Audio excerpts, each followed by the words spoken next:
Nós vamos continuar a série que o pastor Jailson começou há 2 domingos atrás.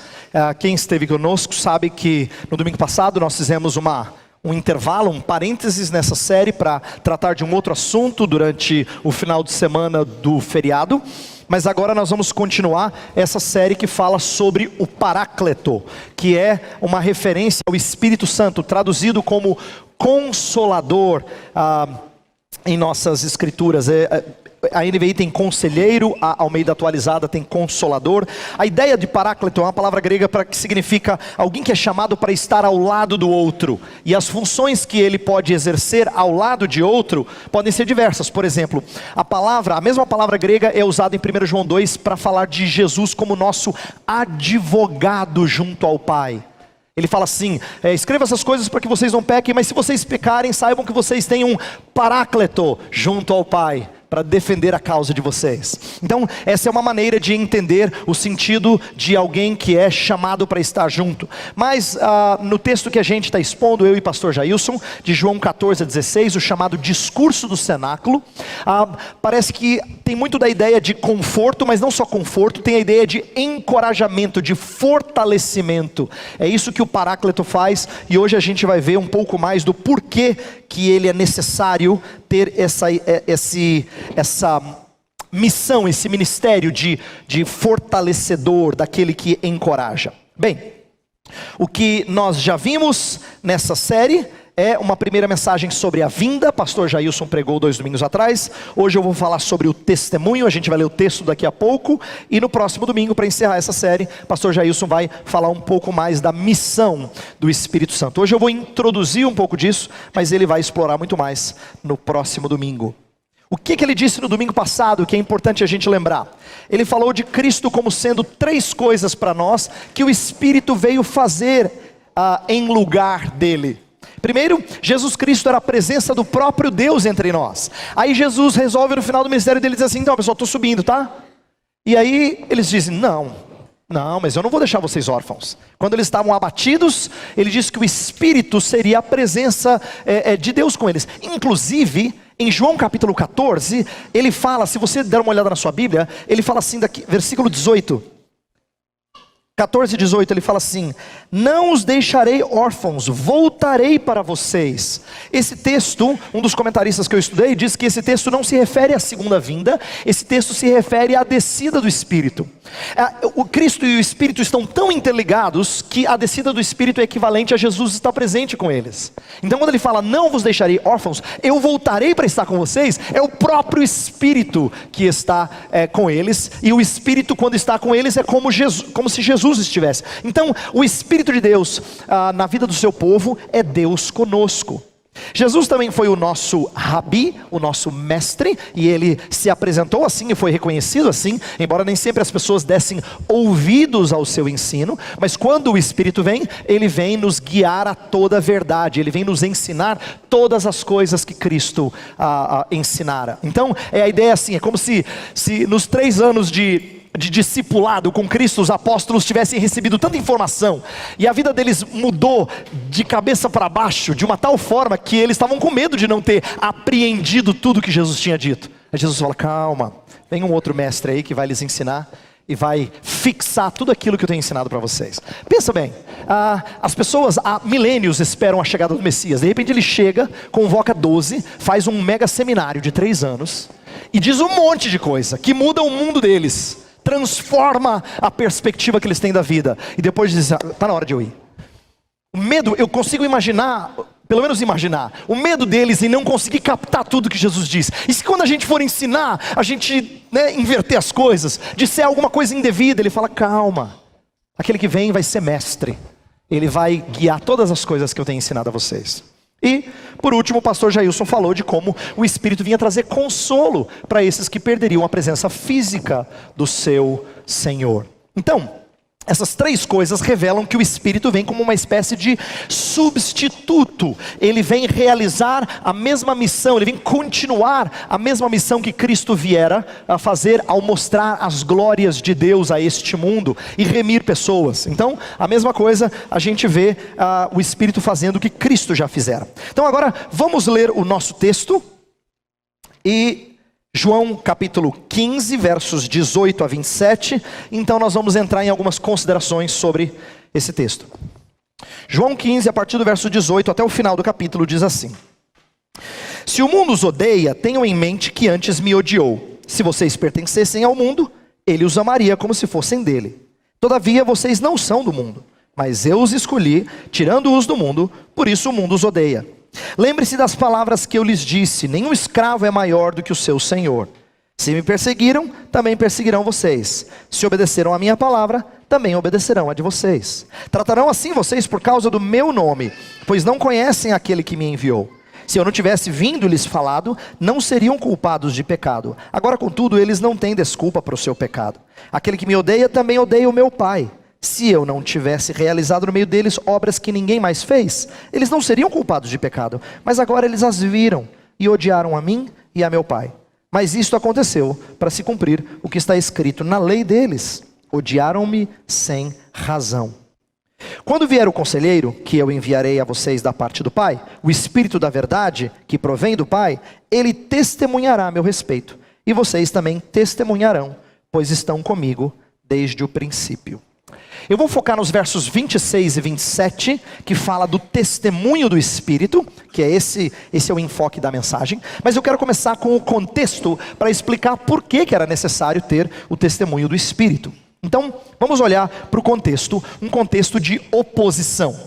Nos versos 18 a 25, Jesus traz uma ducha de água fria sobre os discípulos. Ele diz assim: eu vou embora e eu quero dizer para vocês que a coisa vai ficar feia. Se me perseguiram, não vai ser diferente com vocês. E lembra, a cruz ainda não tinha chegado, estava prestes a chegar, mas não tinha chegado. Então os discípulos testemunhariam o nível de oposição que estava para acontecer em relação a Jesus Cristo. E aí eu fico imaginando as relações, né? Disseram que vão fazer o mesmo conosco. Ele diz que vão nos perseguir como perseguiram o mestre. Então, Jesus expõe que ele foi odiado sem motivo. Quando ele fala foi odiado sem motivo, é que ele não deu razão, suas palavras não foram pecaminosas, suas atitudes não foram pecaminosas, ele não fez nada que fosse digno de ser reprovado. No entanto, as suas palavras e as suas obras revelaram o Pai. E porque ele revelou o Pai, aí vem uma das grandes revelações de Jesus Cristo, é que quem me odeia, odeia o Pai. Porque eu e o Pai somos um. Tudo aquilo que eu falo provém do Pai. Então, para aqueles fariseus que diziam que eram adoradores de Yahvé, o Senhor, Deus, né, Pai de Abraão, Isaac e Jacó, o Deus de Abraão, Isaac e Jacó, o Deus de Moisés, mas não aceitavam Jesus Cristo, Jesus falou assim: impossível. Se vocês me odeiam é porque vocês odeiam o Pai, porque eu faço tudo aquilo que testifica do Pai. As minhas obras e as minhas palavras falam do Pai a vocês. Então se vocês fazem oposição a mim, é porque vocês não amam o Pai. Então ele prepara os discípulos para uma vida na qual eles serão odiados por causa dele. Olha a conexão, versículo 19 até o 21, olha só. Se vocês pertencessem ao mundo, ele os amaria como se fossem dele. Quer dizer, se vocês fizessem parte dos esquemas, eles diriam: cara, você é gente boa. Você é gente boa, eu gosto de você. Mas eles não fazem isso. Por quê? Porque eu chamei vocês para fora do mundo. Não para fora geograficamente, mas para fora do sistema maligno de pecaminosidade. Então, continuando, o versículo 19 fala assim: todavia, vocês não são do mundo, mas eu os escolhi, tirando-os do mundo. Por isso o mundo os odeia. Está vendo? A ideia de que tirar aqui é de tirar do sistema pecaminoso. Ele vai dizer no capítulo 17: não peço que os tires do mundo, mas que os guardes do mal. Ali ele está falando do aspecto geográfico. A gente não foge desse mundo. Deus não coloca a gente num outro plano espiritual. Ele deixa a gente aqui, no meio da sujeira.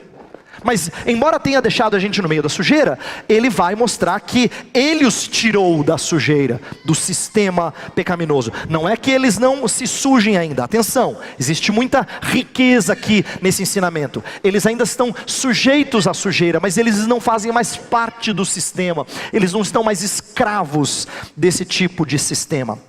E aí no verso 20 falou assim: lembre-se das palavras que eu lhes disse: nenhum escravo é maior do que o seu senhor. Em outras palavras, eu sou o Senhor, eu fui perseguido. Vocês acham que vocês também não serão? Claro que serão. Se eles me perseguiram, também perseguirão vocês. Se eles ouviram minhas palavras e obedeceram, também ouvirão vocês. Quer dizer, a relação entre discípulo e Senhor aqui é muito clara, né? Eles vão tratar vocês do jeito que me trataram, por causa de mim. Uma pausa sobre isso, é importante nós entendermos. Todas as vezes que nós somos de fato, atenção, de fato testemunhas de Jesus, as pessoas não nos odeiam não por causa de nós mesmos, mas por causa da pessoa de Cristo evidenciada em nosso comportamento e em nossas palavras.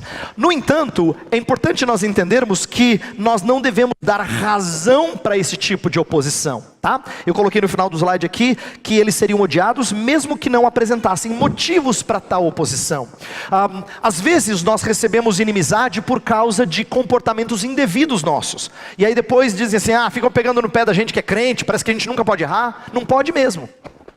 Mas você fala, pastor, mas não dá. Eu sei que não dá, mas ele não está dizendo que a gente tem uma licença para falhar, porque todo mundo é falho. Ele está dizendo assim, olha, vivam de tal forma que vocês refletem a Jesus Cristo, e aí vocês vão ver ódio sem motivo.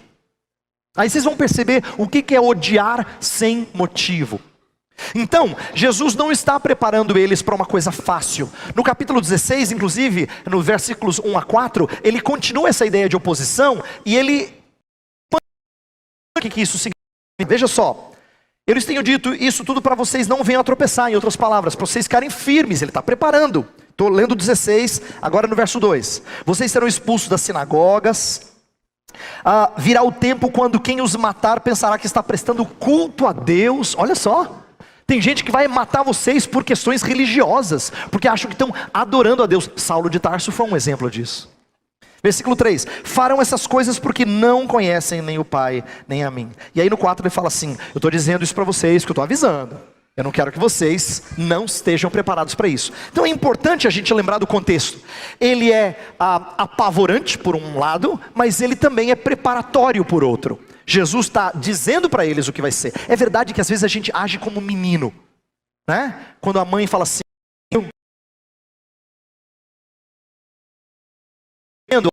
presta atenção, se prepara para isso. E muitas vezes não dá bola para essa palavra. Mais tarde ele vai dizer assim, bem que minha mãe... Nosso Salvador está dizendo, eu estou avisando vocês para que vocês não tropecem. Estou avisando vocês, preparando vocês. E ao preparar-nos, Ele está querendo que nosso espírito seja fortalecido pelo Espírito de Deus, como a gente vai ver aqui. Então, quando a notícia é tão ruim, como é que a gente suporta essa oposição? Porque de nada adianta Ele preparar a gente se não tem alívio. Assim, vai ser ruim, hein? Obrigado pela notícia, eu preferia não saber, não é? Só tem um jeito dessa notícia não ser apavorante, é se ela vier acompanhada de algum consolo, de algum fortalecimento. Então é aqui que Jesus vai colocar a obra do Consolador. Ele vai lembrá-los da promessa do Consolador que ele já tinha dito no capítulo 14, que foi o trecho que pastor Jailson expôs na primeira mensagem da série. Então agora ele está dizendo assim, lembra aquele que foi chamado para estar ao lado de vocês? Pois bem, ele vai ser o encorajamento que vocês precisavam. Vocês não vão ficar sozinhos. Existe luz em meio à escuridão. Então, aqui é apresentado a obra do Espírito. E eu quero falar um pouco, antes de falar da sua obra, eu quero falar da sua postura. Algumas vezes no discurso do cenáculo, esse trecho do capítulo 14 ao 16 de João, é dito que o Espírito é enviado. Ele é enviado, ele é enviado. Ele foi enviado pelo Pai, foi enviado pelo Filho, foi enviado. Existe aqui um aspecto muito bonito acerca da sua postura. Uma postura de submissão e uma postura de consenso. Veja só o que é revelado aqui. O fato do Espírito ser enviado, assim como o Filho o fora, expressa uma submissão / exaltação entre as pessoas da Trindade. Essa é uma das coisas mais interessantes que a gente percebe no Novo Testamento em geral, e em especial no Evangelho de João, né? Jesus Cristo vem e ele diz, a minha comida é fazer a vontade do Pai. Eu quero mostrar o Pai para as pessoas. Mas aí quando Jesus Cristo é glorificado, o Pai fica lá de cima dizendo assim, este é o meu Filho amado, a ele ouvi. Quer dizer, um fica retribuindo e exaltando o outro, se submetendo à glória do outro. Quando Jesus Cristo fala do Espírito, o Espírito não só fala de Jesus Cristo, como esse texto nos ensina, mas quando Jesus fala do Espírito, ele fala assim, pecar contra o Espírito, não tem perdão, hein? Porque ele está exaltando a dignidade desse que é Deus, assim como ele, Jesus, é Deus. Então existe uma exaltação mútua e uma submissão à glória um do outro, porque, afinal de contas, se tratam de um só Deus. No capítulo 14, o texto que o pastor Jailson expôs na primeira mensagem, fala que o Pai envia o Espírito. No nosso texto, fala que Jesus vai enviar o Espírito, da parte do Pai, é verdade, mas Jesus é quem envia. Então, quem envia é o Pai ou é Jesus? E a resposta é sim. Entendeu? É o Pai ou é Jesus? Sim. Aí você fala, sim? Mas é mostrando o consenso entre as duas pessoas. Não é só o Pai, não é só Jesus Cristo, não é nem ambos conjuntamente, mas é cada um de per si envia em consenso com o outro. Essas coisas não são para serem anuladas. Expressa um propósito, uma economia, a gente diz, que é uma missão do Pai, do Filho e do Espírito em relação ao mundo. Pai, Filho e Espírito trabalham sobre a mesma missão, sob a mesma missão de testificar da glória divina ao mundo e remir pessoas. Isso aqui é uma coisa muito interessante. Existiram muitas discussões no passado sobre como é que o filho pode ser filho, se ele é gerado assim, ele nasceu num tempo e o Espírito procede do Pai, o que isso significa. Eu não creio que essas discussões sejam pertinentes agora, mas apenas em dizer que quando Jesus Cristo revela o Espírito, ele vai dizer que o Espírito faz exatamente o que ele quer, faz exatamente o que o Pai quer, e o Espírito quer essas coisas. Existe consenso entre as pessoas. Por que é importante nós aprendermos um pouquinho acerca da vida intertrinitária? Porque são essas coisas que o Deus Trino quer ver espelhadas na igreja de Cristo Jesus. Ele quer que haja submissão mútua. Lembra, Efésios fala assim, sujeitando-vos uns aos outros no temor de Cristo. Filipenses fala assim, cada um considere o outro como superior a si mesmo. Não é que ele vale mais do que você, mas como ele é remido por Jesus Cristo, você trata ele com toda a honra de Cristo nele. Mas eu também sou, mas não é uma disputa de ego aqui. Entendeu? Então a igreja de Cristo, ela reflete essa submissão e ela tem que refletir esse consenso missiológico. Nós temos o mesmo propósito. Então nós caminhamos para demonstrar a mesma glória do Deus Trino, porque essa é a nossa missão. Então é importante que a gente veja aqui um pouquinho da vida intertrinitária revelada, para que nós entendamos o que Jesus espera da sua igreja. O mesmo tipo de submissão e o mesmo consenso missionário. Mas o texto enfoca a palavra testemunho. Testemunho é um conceito importante para João. João usa essa ideia mais do que qualquer outro autor do Novo Testamento. Ele fala que vários dão testemunho de Cristo. João Batista deu testemunho de Cristo. As Escrituras testificam de mim. As suas obras testificam de que Pai, o próprio Pai testifica acerca do seu Filho, Ele mesmo dá testemunho de si, o Espírito e os discípulos, no nosso texto aqui. Então todo mundo testemunha de Jesus Cristo. O verbo testemunhar aparece nos escritos de João, mais do que em todos os outros escritos do Novo Testamento juntos. João gosta do conceito de testemunho, para ele isso é muito importante. E o que esse conceito revela acerca do Espírito? Eu coloquei aqui duas coisas, conhecimento e verdade. Bem, veja o que está escrito no slide. A testemunha deve conhecer os fatos, três coisas. Conhecer os fatos, ser verdadeira ao narrar tais fatos e assim ter poder de convencimento. Normalmente você enxerga uma testemunha como alguém que viu, que presenciou, que pode narrar alguma coisa, senão ela não é testemunha. Ela pode dizer sobre algo que aconteceu, que está sendo investigado. Ela tem que ser verdadeira no seu relato e por causa de ter visto e ser verdadeira, ela tem condições de ser determinante num determinado caso. Perceba como o Espírito de Deus faz exatamente isso. Porque Ele é quem conhece a mente do Senhor, então Ele conhece os fatos. Ele conhece os propósitos do Senhor. 1 Coríntios 2 fala que ninguém discerniu a mente do Senhor, a não ser o seu Espírito. Quem é que conhece a sua cabeça? O seu Espírito. Aí ele vai dizer, semelhantemente, quem é que conhece a mente do Senhor? O seu próprio Espírito. Sabe por que a gente entende um pouco da mente do Senhor? Porque Ele nos dá do Espírito dEle. O único jeito de você entender a mente de outra pessoa. Eu não tenho o seu espírito, por isso que eu não entendo a sua mente. Mas eu conheço um pouquinho da mente do Senhor, porque eu tenho o Espírito dele. Então, o Espírito conhece os fatos. Ele pode ser testemunha. Ele é chamado de Espírito da verdade. O que ele testifica é verdadeiro. E ele tem poder de convencimento. Em João 16, que é o texto que o pastor Jailson vai expor no próximo domingo, fala que ele convence o mundo. Quando ele vier, convencerá o mundo do pecado, da justiça e do juízo. Ele convencerá, ele tem poder de persuasão. Quando o Espírito trabalha na vida de alguém, não é assim. Ele não dá uma sugestão. Ele não dá uma ideia. Ele não fala assim, seria bom. Não. Ele traz poder de persuasão, de convencimento. É nesse sentido que ele é uma testemunha singular.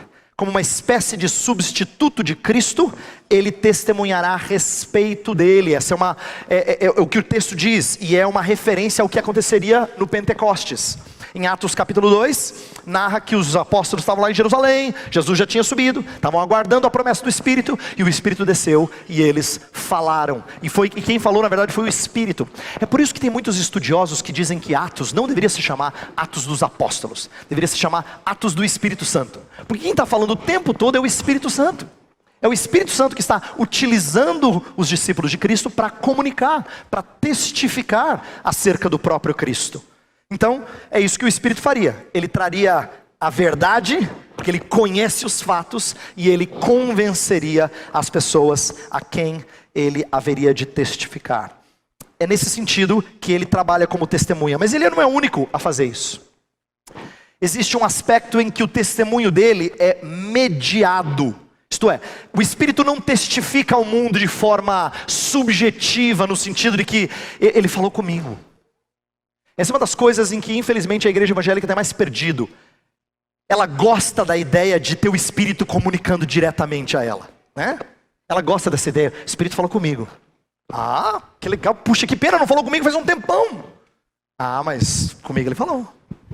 Então, isso, sem que as pessoas percebam, promove soberba, promove confusão, porque as pessoas ouvem muitas vezes outros espíritos que não o Espírito de Deus, que lhes fala ao coração. Portanto, aqui fica muito claro para nós uma espécie de proteção, de limites. Quando você quer falar do Espírito comunicando, lembre-se que ele só vai comunicar aquilo que combina com a palavra de Deus, e por intermédio daqueles que testificam a verdade. Importante isso. Isso significa que eu não posso ouvir o Espírito quando algum guru fala uma bobagem da cabeça dele. Tá? Alguém que se diz profeta de Deus, ou se diz profetiza de Deus e vem fala alguma coisa da sua própria cabeça, eu não posso dar ouvido. Por outro lado, quando alguém fala alguma coisa que combina com a verdade, eu tenho que dar ouvido, porque quem fala é o Espírito. Quem fala é o próprio Espírito. O nosso testemunho não é aliado ao dele. Não é assim, o Espírito testifica, e a gente também, viu? Duplo. É o do Espírito mais o nosso. Grandes porcarias, né? Podia ser só o do Espírito. Mas a questão é que o Espírito comunica por intermédio dos seus discípulos, os discípulos de Jesus Cristo. Então aqui, o testemunho do Espírito ao mundo não é imediato, mas acontece por meio dos discípulos. E o que ele faz? À luz da promessa do Espírito, os apóstolos são ordenados a testemunhar. Isso aqui é uma coisa interessante. Olha para a sua Bíblia. Não importa se você está lendo na NVI ou na Almeida Revista Atualizada, você vai ler no versículo 27 aquilo que os tradutores têm achado que é a melhor maneira de explicar. Eles dizem assim: e vocês também testemunharão. Atualizada fala, vós testemunhareis. Os dois traduzem como futuro.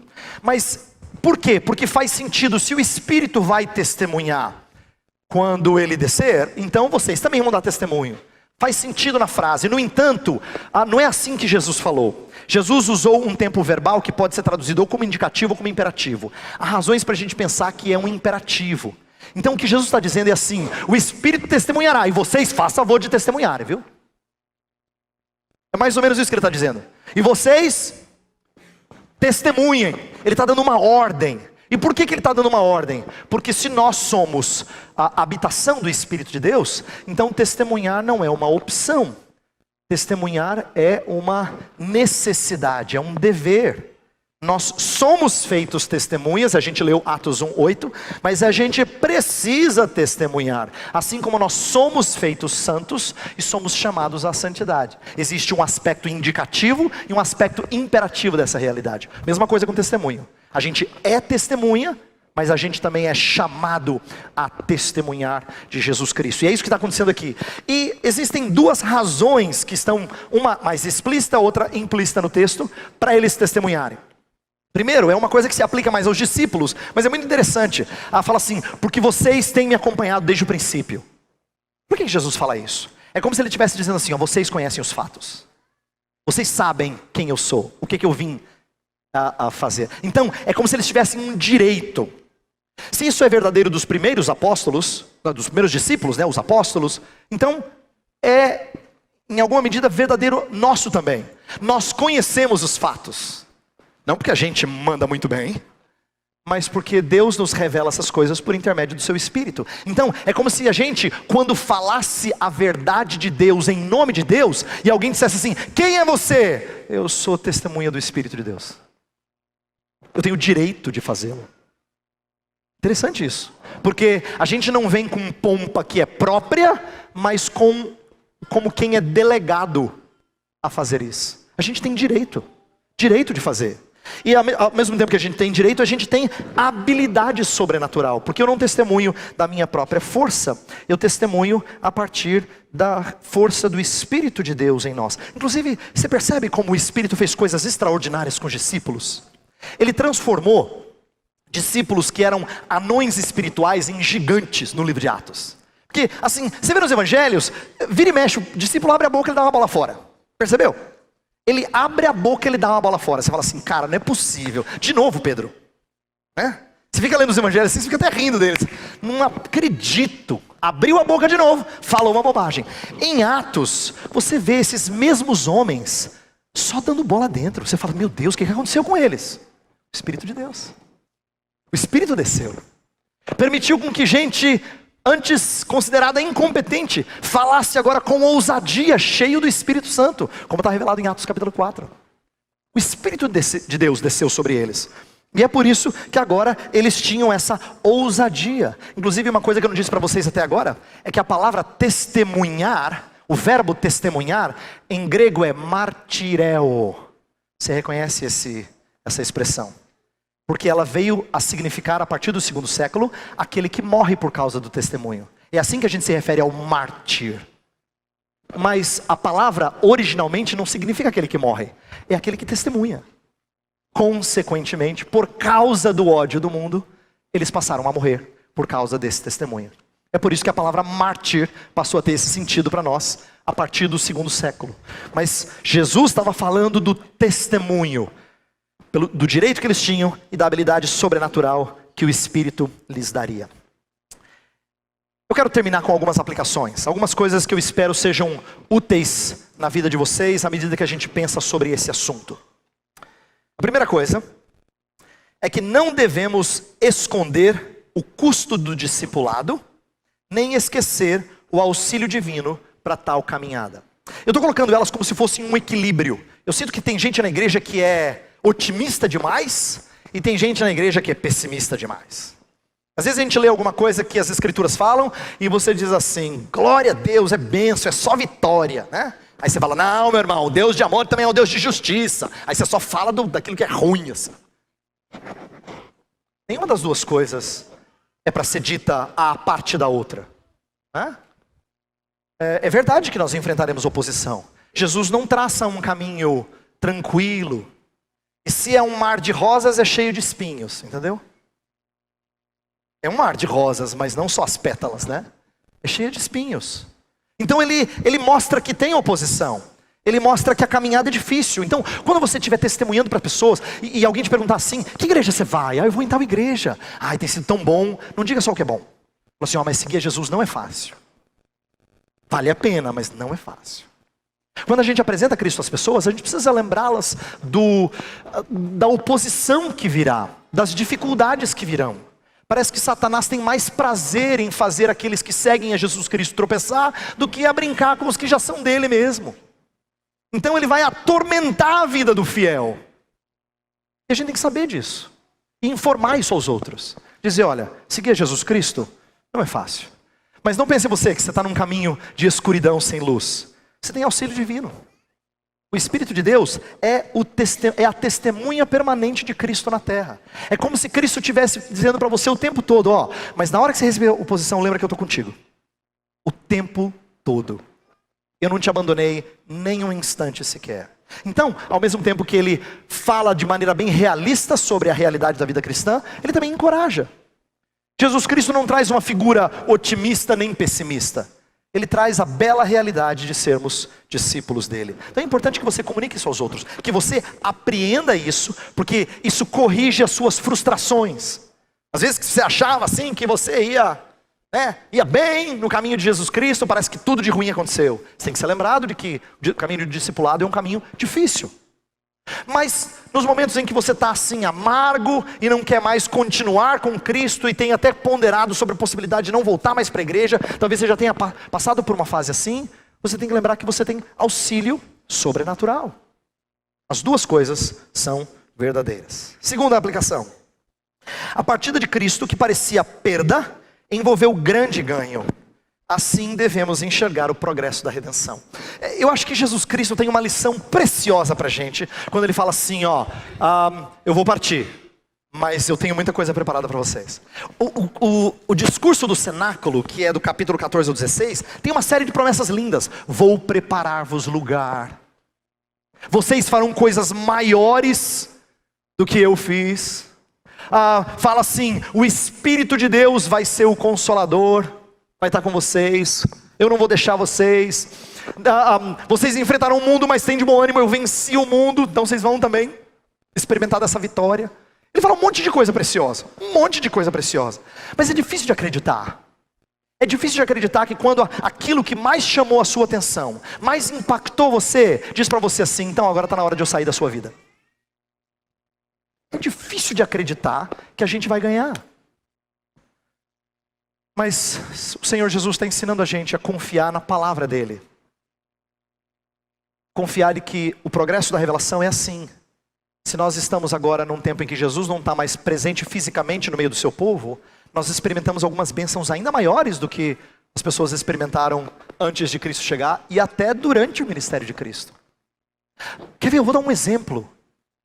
Hoje nós temos reunidos não só neste lugar, mas só no nosso país, sem contar no mundo, milhões e milhões de pessoas se curvando diante do seu senhorio. Jesus Cristo nunca experimentou mais do que algumas centenas admirando-o. Milhares, mas que estavam lá mais por causa do rango do que por causa dele. Você percebe? Como ele diz para você, você não acredita, mas ele diz para você que você vai experimentar coisas grandiosas, maiores, que você vai ter ganho.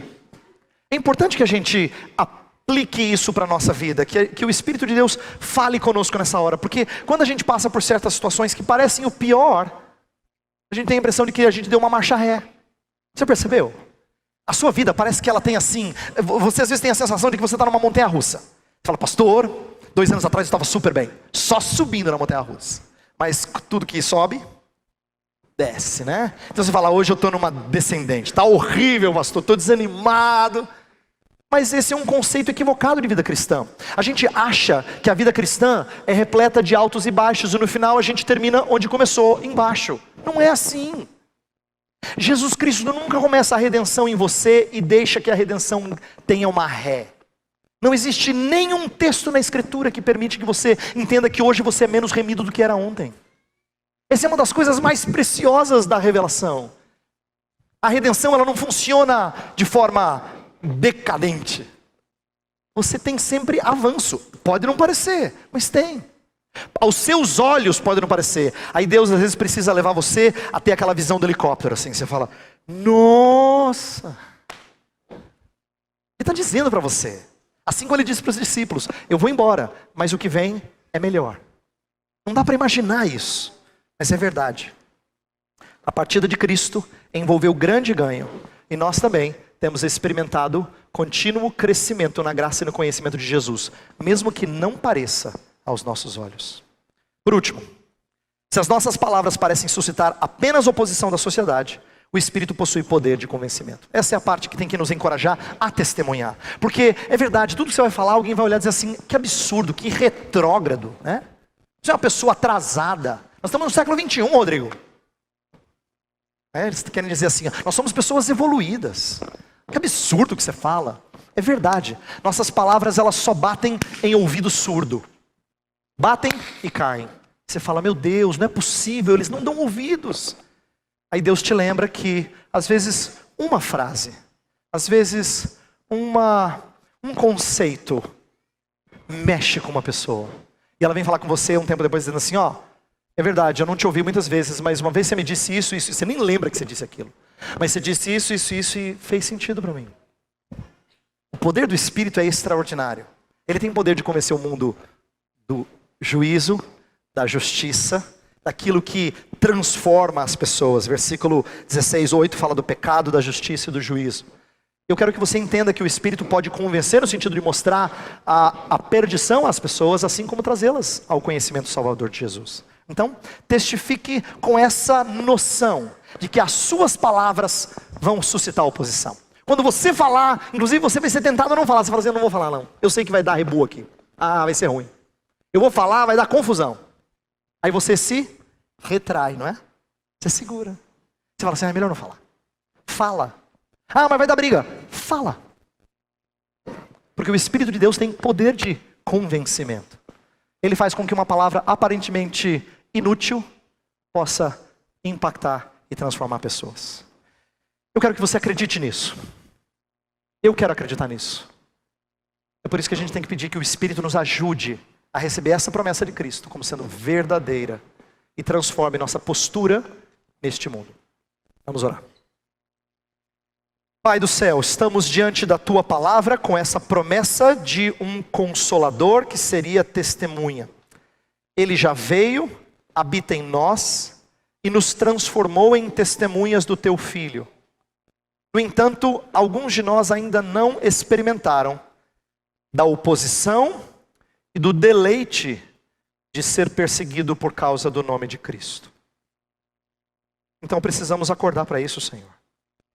Precisamos todos crer que vale a pena falar palavras que trazem inimizade, mas que expressam a Tua verdade e que podem ser usadas pelo Espírito para convencimento. Desperta a Tua igreja. Temos tido pessoas vindo de vários lugares para cultuar aqui, mas temos feito pouco de testemunho aos nossos amigos. Desperta-nos a isso. E creiamos que o Teu Espírito faz maravilhas por nosso intermédio. Oramos em nome de Jesus. Amém.